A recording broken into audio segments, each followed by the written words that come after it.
Buenas noches, don Carlos. Hola, buenas noches, Santiago. Tenemos al otro lado del micrófono a Carlos Sánchez Montaña. ¿Qué tal? ¿Cómo estamos? ¿Cómo llevamos el año? Pues con muchas ganas. Va a ser un año especial. Yo creo que va a ser un año especial. Esperemos que lo sea. Sí. Profesionalmente tú eres arquitecto. Soy arquitecto, sí.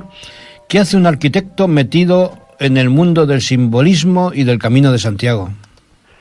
Bueno, la verdad es que esa pregunta en otro momento todo el mundo lo entendería. El Camino de Santiago es un lugar propio de los arquitectos. Quiere decir que el Camino de Santiago, en la tradición, por supuesto, los arquitectos trabajábamos en el camino todo el día y los arquitectos eran los que levantaban los enclaves, levantaban monasterios, levantaban iglesias, capillas, trazaban el camino. Por lo tanto, el Camino de Santiago, desde el punto de vista de la tradición, es un lugar propio para los de mi oficio. Cosa que en este momento, claro, en un mundo ha cambiado tanto, pues a lo mejor puede llamar la atención. Yo particularmente, yo soy gallego, nací en Lugo, en el Camino de Santiago, en el Camino Primitivo, nací en la calle Santiago número 22, por lo tanto, de nacimiento ya nací en el Camino de Santiago. Vienes marcado ya. Sí, y aún tengo algo anterior, porque digamos que fui concebido en el Hostal de los Reyes Católicos. Vaya. En plena Plaza del Obradoiro. Sí. Vamos, por cálculos, posiblemente alrededor de la noche de bodas, porque yo nací justo 9 meses después, ¿no? Sí. Mis padres, en viaje de bodas, hicieron el Camino de Santiago a la inversa, fueron hasta Cataluña. Sí. Y luego volvieron. Por lo tanto, ya desde muy pequeñito tengo que ver con el Camino de Santiago. Luego mis padres vivían en el Camino de Santiago, en el Camino Primitivo en Lugo. Sí. Posteriormente yo fui a Barcelona, estudié la carrera en la en Pedralbes, en la Escuela de Arquitectura, en la Politécnica de Cataluña, y volví a Galicia para desarrollar mi labor como arquitecto, y poco a poco me fui introduciendo en el camino, estudiándolo, trabajando, investigando, conociendo a peregrinos, y llevo ya más de 23 años pues realizando mi labor profesional como arquitecto en el camino. Sí. En este momento quizás el 90% de mi trabajo gira alrededor del camino. Digamos que proyecto albergues, hoteles, casas de turismo rural, establecimientos asociados al camino, digamos también acondicionamientos urbanos alrededor del camino, y por lo tanto mi vida gira alrededor del camino. Hoy vivo en Santiago de Compostela, vivo en el Camino de Santiago, y todos los días por otras actividades que tengo, atiendo a peregrinos de todo el mundo. Por lo tanto, el camino es mi vida. Lo vives a fondo, vamos. Sí, en este momento no puedo decir otra cosa, porque el camino es mi vida. Te iba a preguntar que qué supone el Camino de Santiago para ti. Bueno, para mí significa un motivo y una misión. Pero esto tiene que ser explicado desde el punto de vista de que creo que el Camino de Santiago, todas las tradiciones tienen caminos iniciáticos, todas. En Australia, en Nepal, en Japón, en la India, en África, en América. Y yo considero, por todos los estudios que he realizado y las investigaciones que he hecho y por la gente con la que he hablado, que el camino iniciático europeo es el camino a Galicia, lo que hoy conocemos como Camino de Santiago. Sí. Dentro de la investigación, ya Aristóteles, hace 2400 años, en un compendio que se titula Las maravillas escuchadas, es decir, cosas que Aristóteles escuchó de sus mayores y que consideró que eran importantes y las denominó maravillas. Una de estas maravillas que describe Aristóteles es el llamado Camino de Heracles, que es un camino iniciático que desde Grecia llega a Galicia, el camino de Hércules. Y por lo tanto, los caminos a Galicia son los caminos iniciáticos que los europeos a lo largo de la historia han tenido. Y por lo tanto, como camino iniciático es donde reside una parte muy importante de nuestra identidad como pueblo europeo, es decir, como los occidentales que somos, ¿no? Y por lo tanto, todo lo que lleve a entenderlo, a conservarlo, a potenciarlo, y a considerarlo incide directamente en nuestra tradición, nuestra identidad y en lo que como europeos somos. Perfecto. Permíteme que abuse un poco de ti. Señala 5 enclaves del camino que nadie debería perderse. ¿Y por qué? Solo 5, ¿eh? Sí, bueno, si hablamos del camino francés, ¿no? Porque realmente... Sí, bueno, porque de momento es el más conocido. Ya de cuando reivindiquemos claro, el camino ancestral ya hablaremos. Hoy más que nunca los caminos de Santiago son caminos a Galicia, porque claro, Sí. está el francés, está el del norte, Sí, está el el inglés, de La Plata, el sí, portugués, sí. etcétera, etcétera, etcétera, etcétera, ¿no? Digamos que aunando, desde mi punto de vista, aunando todos los caminos que a lo largo de la historia yo considero que han existido en Europa hacia Galicia, hacia el fin del mundo, porque realmente el camino lo que busca es alcanzar el Finisterrae, el lugar donde está el altar al sol, el Ara Solis, ¿no? Sí, sí. Y por tanto es un camino hacia el oeste. Considerando todo el compendio de caminos que a lo largo de la historia hay, dentro de la península, para mí, me has pedido 5, ¿no? 5. Bueno, Cap de Creus, para mí es el extremo, digamos, oriental de la península, y es el lugar donde realmente el Cap de Creus, no solo porque hoy San Pere de Rodes está vigilando el Cap de Creus como lugar emblemático, sino todo lo que es el entorno del Cap de Creus, Portigat, la ensenada de Portigat, todo eso, Cadaqués, todo eso es un entorno que está muy vinculado al camino y que, bueno, habrá que recuperarlo en eso estamos. El futuro. Exactamente, en el futuro. Por supuesto, Eunate. Santa María de Eunate, esa iglesia de planta octogonal, un lugar mágico, excepcional, en mitad de los campos de Navarra, realmente es un lugar impresionante, es impresionante. Impresionante. Sin lugar a dudas, Eunate es un lugar muy especial. Una cosita, hablando de Eunate, ¿tienes alguna teoría sobre su espejo, Olcoz? Sí, por supuesto. Está todo... Eunate, que digamos que significa las 100 puertas, es un lugar, es un templo que tiene una tipología muy antigua, es una tipología que viene del mundo romano, es decir, el planta octogonal se coloca en lugares que realmente son puertas al territorio que las circunda. Y en lo que tú estás hablando, esa puerta tiene su reflejo en lo que en la capilla de Olcoz, porque todo eso pertenece a un eje, que es el eje que va desde Cap de Creus a Cabo Tobriñán, ¿no? Perfecto. Y realmente está alineado, todo está alineado, porque ese camino antiguo realmente es toda una composición geométrica, geográfica, musical sobre el territorio. Y por lo tanto, todo puede ser medido y todo puede ser compuesto y reconocido, además. Sigamos con los enclaves. Llevas 2, te quedan 3. Bueno, difícil, ¿eh? No, a ver, por supuesto Santiago de Compostela. Sí, claro. No hay duda ninguna.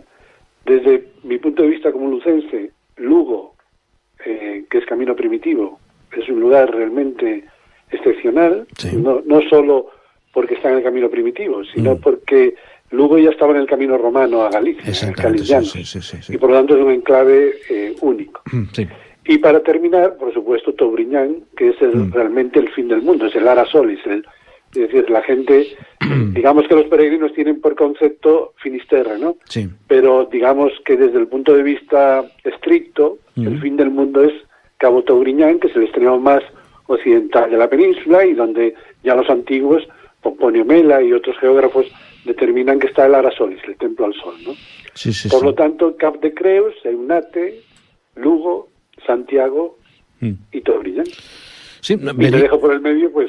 muchas cosas. Muchísimas cosas. Veríamos nacer el sol en Cap de Creus y veríamos el ocaso en Tobriñán. Sí, y hay personas que hacen, digamos, esa prueba en los equinoccios para poderlo hacer en el mismo día. Es decir, bueno, digamos, con motocicletas o con vehículos y digamos que hacen sí, lo pueden hacer en el día. Sí. Como tendremos el honor de que seas ponente en el primer congreso que haremos en junio, en el del Congreso del Camino Ancestral de Santiago, adelántanos algo sobre tu conferencia. Sí, mi conferencia versará sobre el camino romano. El camino romano, el Calis Janus, digamos que era el camino que Augusto, hace 2000 años, Augusto era un hombre culto, conocía tanto la tradición celta como la tradición griega, conocía los caminos a Galicia, tanto el celta como el griego, y él, al ser el gobernante que dominaba todo el Mediterráneo, pues decidió establecer, construir, argumentar un camino a Galicia, que sería el Calis Janus, el camino romano. Sí. Calis Janus que empezaba en Éfeso, la puerta de Oriente, y terminaba en Toubriñán, en el extremo occidental. Y ese Calis Janus en la península, el recorrido que tenía de 63 etapas de 15 millas romanas cada uno, es el que comenzaba en Cap de Creus y terminaba en Toubriñán. Y digamos que lo tengo estudiado, lo tengo recorrido, lo tengo determinado, las 63 etapas, todo su significado. Y bueno, mi conferencia o mi charla versará sobre ello y vincularé el Calis Janus a lo que siglos más tarde, cuando el camino francés se estaba imponiendo en la península y estaba ocultando el camino romano, el Calis Janus antiguo, los templarios, como rescate, digamos como un rescate para el futuro, dejan cifrado ese Calis Janus en el juego de la Oca.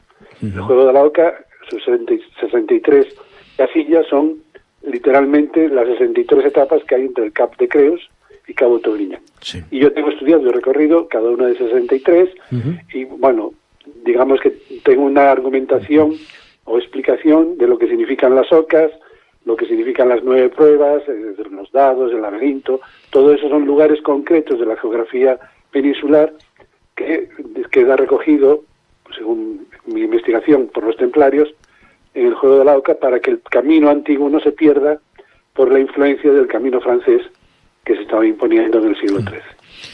Hablando del juego de la Oca, que me plantea una cuestión que siempre he discutido, ¿no? ¿Comienza la casilla 0 o la casilla 1? Sí, es muy interesante.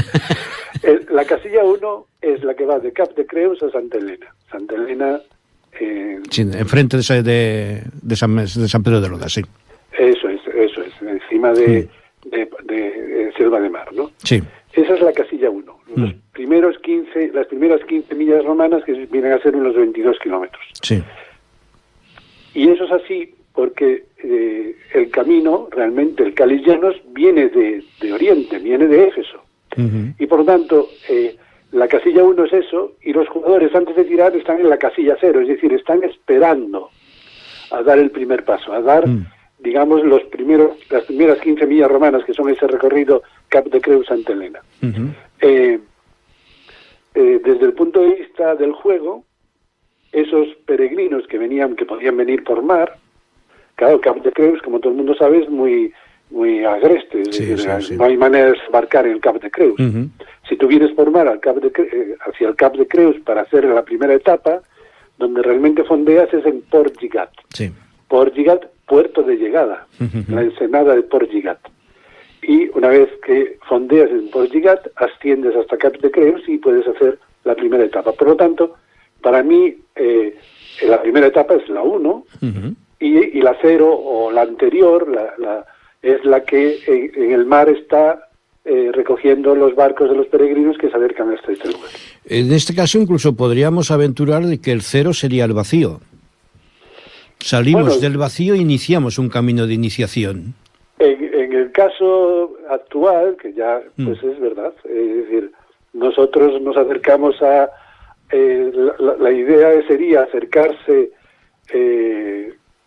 con la salida del sol a Cap de Creus desde la nada. Sí, exactamente, desde el vacío. ¿Cuándo podríamos fechar el inicio de este Calis Janus de los romanos? No, esto es... digamos que el Calis Janus se desarrolla durante el gobierno de Augusto y Marco Agripa. Por lo tanto, podríamos considerar que se establece a partir del 23 antes de Cristo aproximadamente. Yo considero alrededor del 23 antes de Cristo. Perfecto. Entonces, ¿tú crees que el apóstol viene a Hispania, en este caso, a predicar o a recorrer el Callis y Janus? Bueno, yo voy a contestar con una evidencia. Según nuestra tradición, la tradición judeocristiana, sí, el apóstol Santiago está enterrado en Santiago, sí, pero el apóstol Santiago tenía un hermano, que es el apóstol San Juan, sí, señor, que está enterrado en Éfeso. Sí.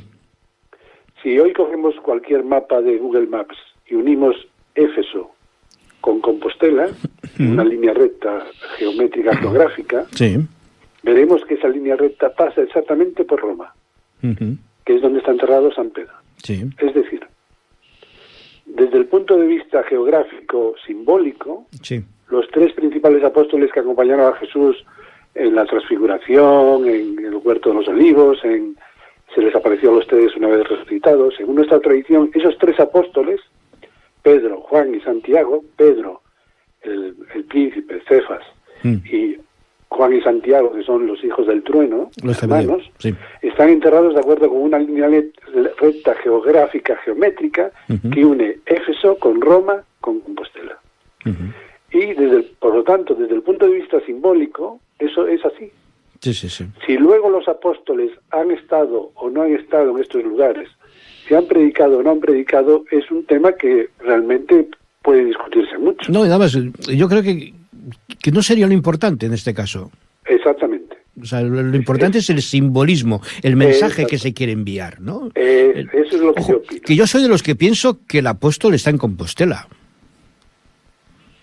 Quizás un poco a contracorriente, ¿no? Porque, en fin, parece que está de moda el negarlo todo, ¿no? Pero bueno. ¿Sabes qué ocurre?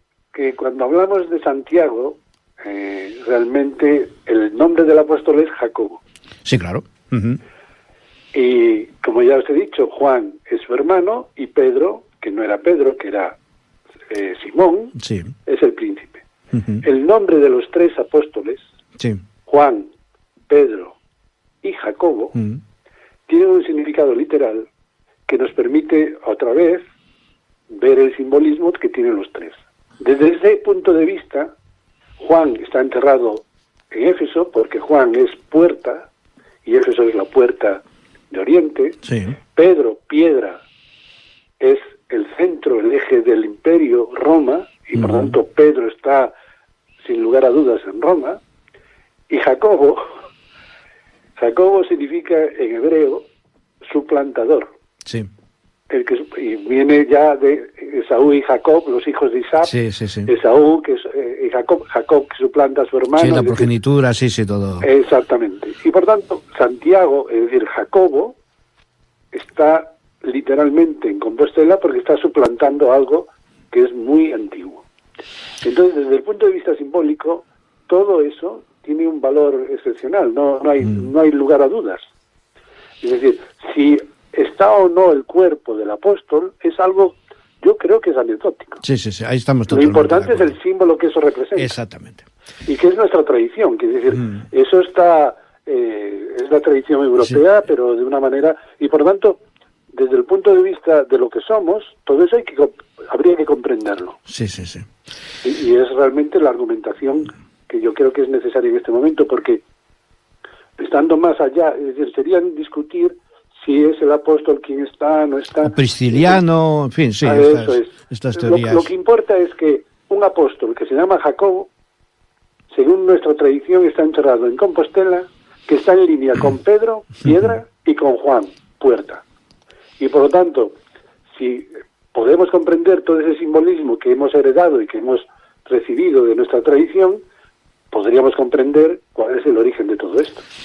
Perfecto, Carlos. Pues oye, ha sido un placer tenerte. Seguiríamos hablando horas y horas, pero bueno, ya habrá ocasión de continuar porque el tema es apasionante realmente a los que nos gusta estos temas y la investigación simbólica, ¿no? Como yo la llamo, realmente el tema es apasionante. Pues yo estoy a vuestra disposición. Lo dicho, ¿sabes? Carlos, ha sido un inmenso placer. Y nada, en junio por lo menos nos veremos. Si no nos vemos antes, en junio nos veremos aquí. en el Congreso. A vuestra disposición. Venga, Carlos, un abrazo y gracias. Un abrazo. Gracias.